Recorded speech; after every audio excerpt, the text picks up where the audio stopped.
Oke, sekarang apa sih pemimpin itu? Ini menurut Kartini Kartono ya, seorang psikolog. Seseorang pribadi atau seorang pribadi yang memiliki kecakapan mempengaruhi orang lain untuk secara bersama mencapai suatu tujuan. Jadi tugas orang pemimpin adalah mempengaruhi orang lain. Mempengaruhi orang lain bisa dengan contoh, bisa dengan omongan, bisa dengan tindakan. Seorang pemimpin, Anda kalau menjadi pemimpin, jangan ngepek GWAB maksudnya ngono. Misalnya gini, oh bisa tak kandangi, enggak. Kalau memang ada bagiannya, maka Anda mengingatkan orang yang berbagi itu. Mas, Anda melakukan ini ya. Oke, gimana caranya? Nah, Anda punya strategi. Kalau saya dicatat tuh, nanti minta panitia di sini. Tapi ya nggak apa-apa, ini memang senang mencatat dan diakhiri dengan tidak paham itu. Saya sering ada mahasiswa, ujung nyatat loh. Kenapa Pak? Lawang tidak nyatat aja nggak paham, apalagi nyatat. Jadi konsentrasinya kan jadi terpercaya. Kalau tidak nyatat boleh gitu. Saya kuliah saya itu paling laser kan, ya? Paling bebas itu. Baca urip ya itu. Nah ini model kepemimpinan. Ini kan sudah tahu ya. Anda sudah tahu. Lalu apa perbedaan pikiran saya dengan orang lain? Jadi gini, model pemimpin demokratis, laissez-faire, diktator. Anda tahu ya demokratis ya. Segala sesuatu itu harus dibicarakan secara bersama. Kalau diktator, komando sendiri. Kalau laissez-faire, pembiaran, terserah lo, kerja syukur kagak udah gitu. Menurut saya, ini bukan pilihan, tapi ini sunatullah. Artinya apa? Ketika Anda menjadi pemimpin, bisa suatu saat Anda bergaya demokratis, jadi ini peluang. Bisa bergaya diktator, bisa bergaya laissez-faire. Tergantung keadaan. Contoh konkret. Kalau dipilih memang gini. Coba siapa yang ingin jadi pemimpin demokratis, semuanya mana? Siapa yang pengen jadi diktator? Nggak ada. Laissez-faire apalagi kan gitu? Karena semuanya pengen berpikir demokratis supaya disebut orang modern, orang hebat. Tapi dalam kenyataan nggak bisa. Ketuanya siapa di sini? Zaki. Kalau Anda dapat undangan dari SMA Negeri 1 Jogja, undangannya minggu besok. Dan terkadang kita dapat undangan mendadak ya. Misalnya undangan untuk koordinasi kaitannya dengan masalah penanggulangan COVID di pelajar Yogyakarta. Apakah Anda akan bicara dengan teman-teman? Ayo teman-teman, siapa yang bisa berangkat ya? Apa rembugan ono? Apa bisa terjadi seperti itu? Lalu apa yang dilakukan Muzaki? Kira-kira apa Anda ngecek siapa yang dari bidang kesehatan? Oke, Anda mengatakan di Belana itu, oke, kamu yang berangkat ya, karena ini. Mau nggak mau, Muzaki melakukan sifat di. Masa pengen rembugan, wong saya mangkat kok rembugan. Itu pengen mangkat, itu pengen mangkat, itu pengen mangkat. Jam 10 ngomong aku ora iso, terus jadi rembugan. Sampai Senin ora rampung-rampung terus yang mangkat sopo ngono. Ngerti ya? Jadi bisa diktator itu boleh, tapi asal tidak diktator yang namanya diktator tunggal. Paling tidak Anda melihat, oh kalau ini kaitannya dengan kesehatan berarti seksi kesehatan, kalau olahraga berarti seksi olahraga. Padahal si Muzaki bisa aja berangkat sendiri. Gitu kan? Kalau terpaksa orang misalnya Anda minggu Anda dapat WA-nya jam 11 malam. Pokoknya bunyi WA. Teman-teman, siapakah di antara kalian yang bisa berangkat besok? Orang mungkin jawab turu kabel. Yus aku semangat. Tapi kemudian Anda memberitahu ke teman-teman, mohon maaf, saya hari ini harus ke Garut karena begini-begini kan itu sebetulnya antara diktator dengan demokratis artinya komunikasi.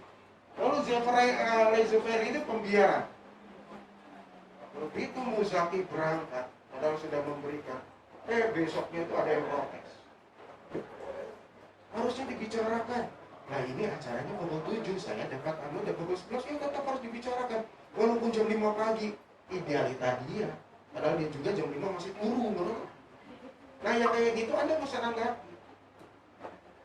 Orang-orang yang protes itu nggak usah ditanggap. Berarti Anda bergaya laser pembiayaan. Jadi kalau menurut saya, tiga model pemimpin ini bukan merupakan pilihan, tapi memang peluang menurut. Peluangnya apa yang bisa Anda lakukan? Contoh konkret misalnya ya, kalau saya cerita tentang PMB dengan Pak Menanam, saya bersama Pak Menanam 14 tahun. Dari mahasiswa kita total student body-nya 5.600 sekarang menjadi 28.000.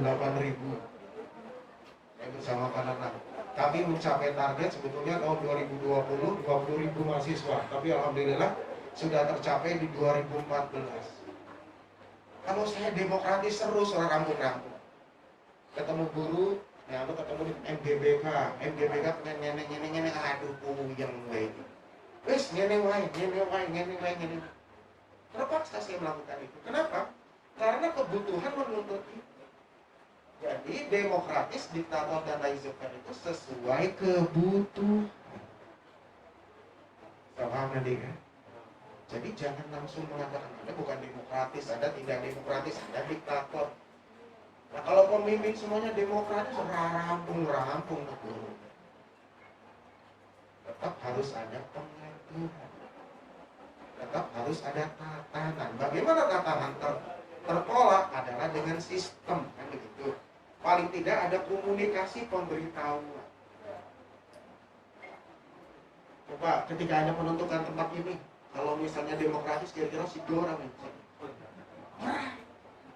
kalau si makan, wah betul Denny. Kalau musim hutan, kok pleset. Ternyata memang agak demokratis, agak berjuang lagi. Ini orang rampung, tapi kemudian Muzaki menetapkan, di sana, kenapa? Karena keren. Kenapa? Pinggir sungai. Ayat Allah dekat dengan sungai. Jadi mengenal surga. Ya. Jadi terkadang kita menetapkan sesuatu itu secara diktator. Tapi terkadang juga laissez-faire. Kan Anda yang lain juga tidak protes kan? Ya wis lah manut wae. Kan manut toh? Ya itu hal yang biasa. Ya kayak gitu itu adalah peluang. Jadi bukan merupakan pilihan. Aku pengen demokratis ya biaran. Demokratis terus ambiar. Ya, berikutnya ini. Lalu tugas utama pemimpin itu apa? Satu, mengarahkan tujuan. Jadi akan sangat bagus nanti atau nanti sudah mungkin ya. Yang pertama kali kalau ada jadi pemimpin, dulu saya dengan teman-teman pertama kali ketika kami di PMB adalah roadshow ke semua fakultas. Saya ini siapa, tugasnya apa, dan tujuannya apa.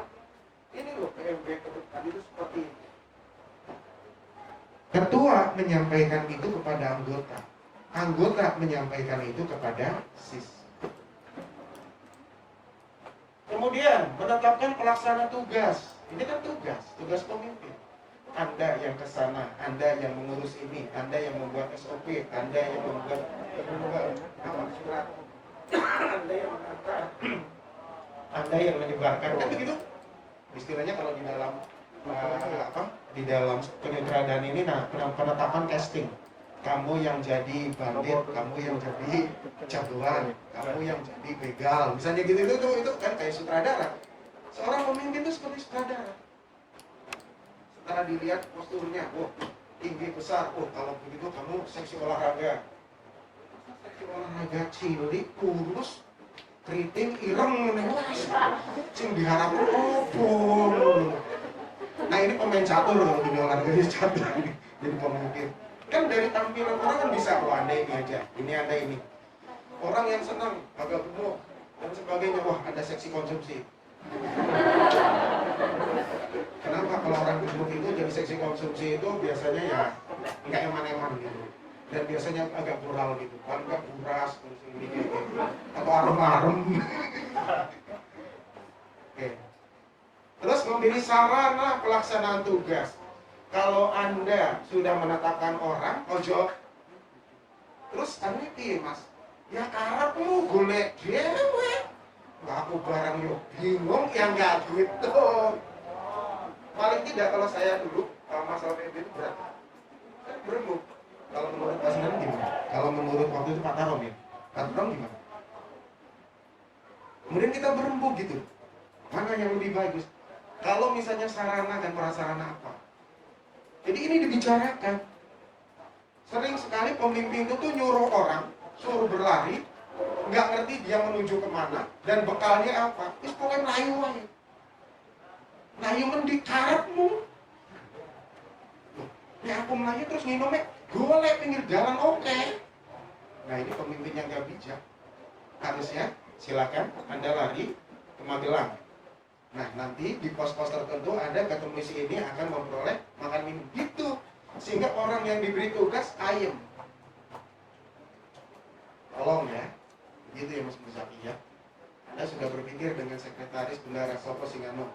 Terus Anda piye, peluangnya piye, oke. Terus nek SMA sijine kok arep ngopo. EDE ora duwe kendaraan, kalau gitu di backup oleh siapa ya yang punya kendaraan. Kan gitu. Jadi berpikirnya enak. Jangan sampai kemudian kamu kok nggak berangkat. Lah wong aku ora duwe kendaraan kok kon mangkat. Salah sopo. Kan begitu kan? Dan Anda kalau disuruh tugas atau diberi tugas biasanya diem saja. Kalaupun mungkin ada kok kemana kok esok aku harap. Nah, enggak, harusnya jujur juga. Kemudian menetapkan target.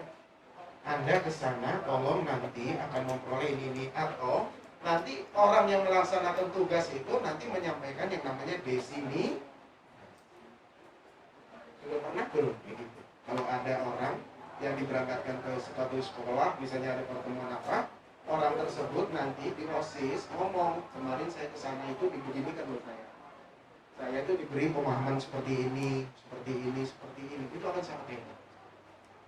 Ilmu Anda akan sangat hebat. Diseminasi ini biasanya yang langka. Kalau Anda sudah bertugas ke suatu tempat, kemudian Anda merasa bahwa sudah, ya sudah. Harusnya Anda ngomong. Paling tidak Anda bicara dengan orang yang memberi tugas. Mas, tugas sudah saya laksanakan. Terus ini ada selebaran yang mungkin perlu diisi. Terus kegiatan mereka menawarkan kegiatan ini. Kira-kira kita seperti apa? Begitu. Sehingga posisi itu bergerak, hidup. Ojo mau menang-menang. Ya urung ditakoni, urung ngomong. Ya enggak, lapor. Itulah yang namanya Kita lanjut dikit. Nah fungsinya apa sih pemimpin itu? Ini yang berat. Pemimpin dia harus sebagai manajer. Apa sih manajer itu? Manajer itu adalah yang membuat perencanaan, langkah-langkah pelaksanaan, dan evaluasi. Terus ada perencanaannya ya. Tahun ini. Kemudian dilaksanakannya ada time schedule-nya. Ada. Setelah dilaksanakan adakah evaluasi bersama? Nah, bagus. Kalau sudah begitu, Anda sudah selalu tertib hebat. Pemimpin Anda sudah jadi manajer. Dulu saya selalu melaksanakan itu baik di biro kemahasiswaan, setiap minggu saya selalu begitu. Ada anak buah, apa yang sudah kamu lakukan minggu ini? Bicara-bicara begitu. Terus minggu depan Anda kerja apa? Targetnya apa? Rencananya gimana? Ada kesulitan apa? Jadi gitu enak anak buah itu. Bekerja itu bukan sebagai korban loh. Anda menjadi pengurus OSIS itu bukan karena korban. Walaupun nanti Anda mengatakan, misalnya gini, Anda pengurus OSIS sebagai apa? Rohis. Apakah itu keinginanmu sendiri? Ya, Anda mengajukan gitu, saya rohis gitu. Enggak, biasanya ditunjuk oleh teman ya. Oh, ajarmu apik. Kan kalau orang yang merasa terpaksa, kalau disuruh-suruh kan menjadi korban gitu, victim. Aku kok disuruh-suruh kayak modin, jangan sampai pengurus OSIS itu merasa dirinya sebagai korban. Bahwa Anda ditetapkan sebagai posisi Anda sekarang disyukuri. Inilah waktu Anda belajar. Baru saja saya cerita Pak Jamal ke kepala sekolahmu dan Pak siapa. Anak-anak saya itu dipersilahkan ketika kuliah itu berkegiatan. Ternyata manfaatnya luar biasa. Alhamdulillah anak saya tidak pernah ada yang nganggur. 1 bulan lulus, bulan berikutnya dia sudah bekerja. Kenapa? Karena jaringan. Sekarang ini yang harus punya modal ekonomi. Kalau Anda merasa tidak punya modal ekonomi, Anda harus punya modal sosial. Jadi modal sosial, jaringan. WA-mu itu bobo, mengarap budulanan toh. Iya kabarmu, api, sehat yo. Lo ngomong-ngomong tentang bisnis apa yo? Apa ya yang bisa kita kembangkan gitu loh. Jadi berpikirnya kreatif. Ketiga, modal budaya. Modal budaya adalah prestasi Anda. Anda mungkin terkejut, loh dulu saya pernah jadi ini ya, loh dulu saya pernah juara ini ya. Kan saya sering terkejut gitu loh setelah melihat foto-foto lama. Oh biar aku bajunya lucu, gemuk ya, saya itu kok kurus. Takdir. Itu adalah yang namanya modal budaya. Silakan mainkan ketiga modal. Dan satu lagi, kalau di Indonesia modal harisma.